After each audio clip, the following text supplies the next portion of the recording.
Bismillahirrahmanirrahim. Assalamualaikum warahmatullahi wabarakatuh. Yang saya hormati Ibu Anzu Alfia Zahara selaku dosen pengampu pada mata kuliah pengantar manajemen. Untuk Ibu dan teman-teman semua, semoga kita dalam keadaan sehat walafiat. Dan kami dari kelompok 2 mengucapkan terima kasih kepada Ibu Anzu Elvia Zahara yang telah memberikan kesempatan untuk menyampaikan materi kali ini yang membahas tentang kekuasaan, kewenangan, tanggung jawab, dan delegasi. Sebelum saya mempresentasikan makalah kami, izinkan saya memperkenalkan terlebih dahulu anggota kelompok kami, yaitu kelompok 2.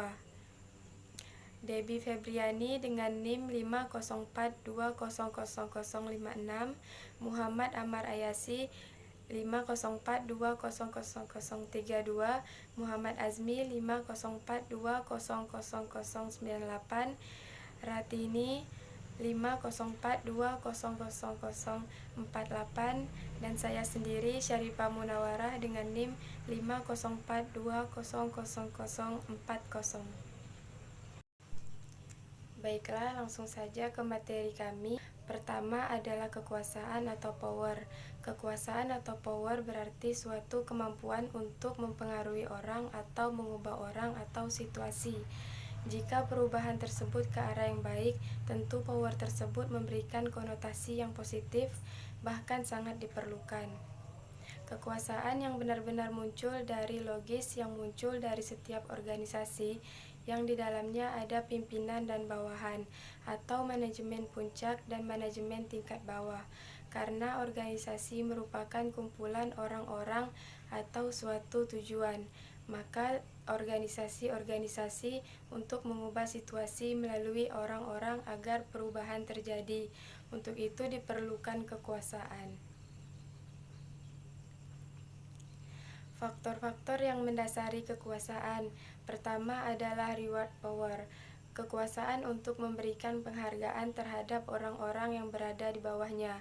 Kedua, coercive power, kekuasaan seseorang untuk memberikan hukuman atas kinerja yang buruk oleh tenaga kerja dalam sebuah organisasi. Ketiga adalah legitimate power, kekuasaan yang sah yang muncul sebagai akibat dari suatu legitimasi tertentu.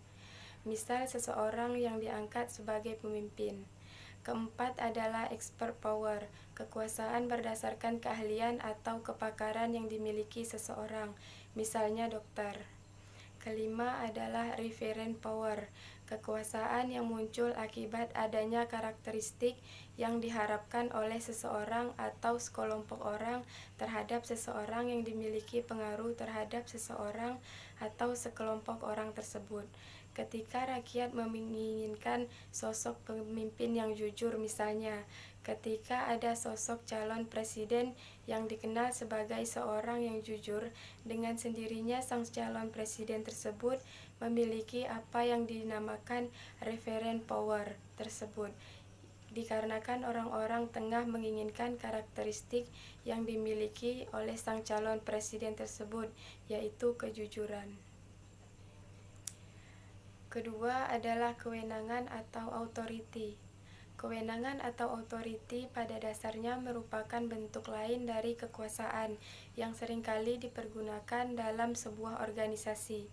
Kewenangan merupakan kekuasaan formal atau terlegitimasi. Dalam sebuah organisasi, seseorang ditunjuk atau dipilih untuk memimpin suatu organisasi, bagian atau departemen memiliki kewenangan atau kekuasaan yang terlegitimasi. Seseorang yang ditunjuk untuk menjadi manajer personalia dengan sendirinya terlegitimasi untuk memiliki kewenangan dalam mengatur berbagai hal yang terkait dengan sumber daya manusia atau orang-orang yang terdapat di dalam organisasi. Ada dua pandangan mengenai kewenangan. Pertama adalah pandangan klasik. Pandangan klasik mengenai kewenangan formal menerangkan bahwa kewenangan pada dasarnya terlahir akibat adanya kewenangan yang lebih tinggi dari kewenangan yang diberikan. Kedua adalah pandangan yang berdasarkan penerimaan. Pandangan yang berdasarkan penerimaan atau acceptance view memandang bahwa kewenangan formal akan cenderung dijalankan atau diterima oleh bawahan, tergantung dari beberapa persyaratan. Ketiga adalah tanggung jawab atau responsibility. Tanggung jawab mengingatkan orang-orang untuk tidak saja mempergunakan kewenangan yang dimiliki, tetapi juga melaporkan apa saja yang telah dilakukan sehubungan dengan kewenangan yang diberikan kepadanya. Kadangkala orang-orang melupakan esensi dari tanggung jawab sebagai bagian dari jabatan atau tugas yang diemban ketika menduduki suatu bagian atau departemen tertentu. Oleh karena itu, perlu disadari pada setiap bagian dari organisasi memiliki kewenangan sekaligus juga tanggung jawab pencapaian organisasi. Oleh karena itu, berbagai persyaratan kemampuan tentunya dibutuhkan untuk menduduki posisi-posisi tertentu dalam sebuah organisasi. Keempat adalah pelimpahan wewenang dan tanggung jawab atau delegasi. Keterbatasan dalam melakukan pekerjaan oleh seseorang memungkinkan dilakukannya delegasi. Keterbatasan ini dapat berupa suatu pengerjaan, jumlah pengerjaan, keahlian yang dimiliki, maupun berbagai faktor lain. Jika keterbatasan ini tidak dapat ditanggulangi olehnya dan akan memperburuk kinerja organisasi, maka perlu dilakukan pelimpahan wewenang dan tanggung jawab atau lebih dikenal dengan istilah delegation. Pelimpahan wewenang pada dasarnya merupakan pengalihan tugas kepada orang lain yang sah atau terlegitimasi dalam melakukan berbagai aktivitas yang ditunjukkan untuk pencapaian tujuan organisasi, yang jika tidak dilimpahkan akan menghambat proses pencapaian tujuan tersebut. Manfaat pelimpahan wewenang. Pelimpahan wewenang memungkinkan bawahan mempelajari sesuatu yang baru dan memperoleh kesempatan untuk melakukannya. Keadaan ini memungkinkan bawahan untuk belajar bertanggung jawab akan sesuatu yang baru. Kedua, pelimpahan wewenang mendorong tercapainya keputusan yang lebih baik pada berbagai hal. Ketiga, penyelesaian pekerjaan akan dapat dilakukan dengan lebih cepat sekiranya pelimpahan wewenang tersebut berjalan sebagaimana mestinya dan diberikan kepada orang yang bertanggung jawab.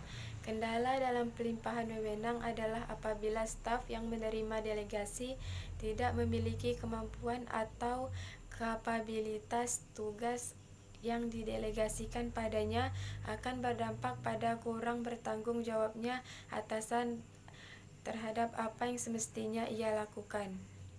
Oleh karena itu, perlu digarisbawahi bahwa pelimpahan wewenang tidak berarti juga terjadi pelimpahan tanggung jawab.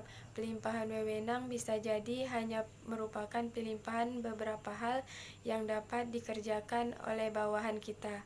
Akan tetapi, tanggung jawab sepenuhnya masih berada di tangan pihak yang melimpahkan wewenang.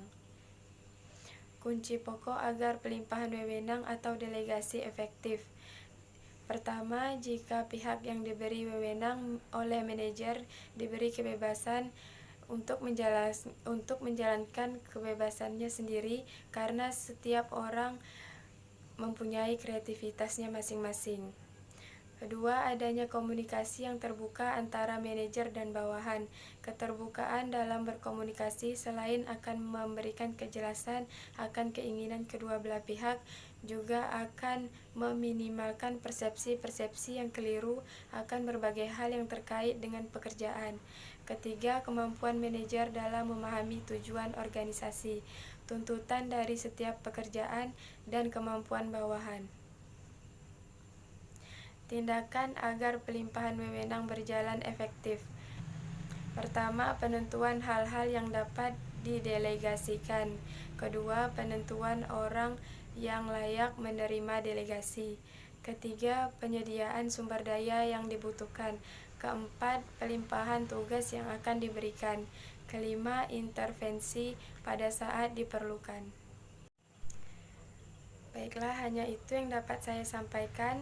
Saya perwakilan dari kelompok 2 meminta maaf jika ada kesalahan. Wassalamualaikum warahmatullahi wabarakatuh.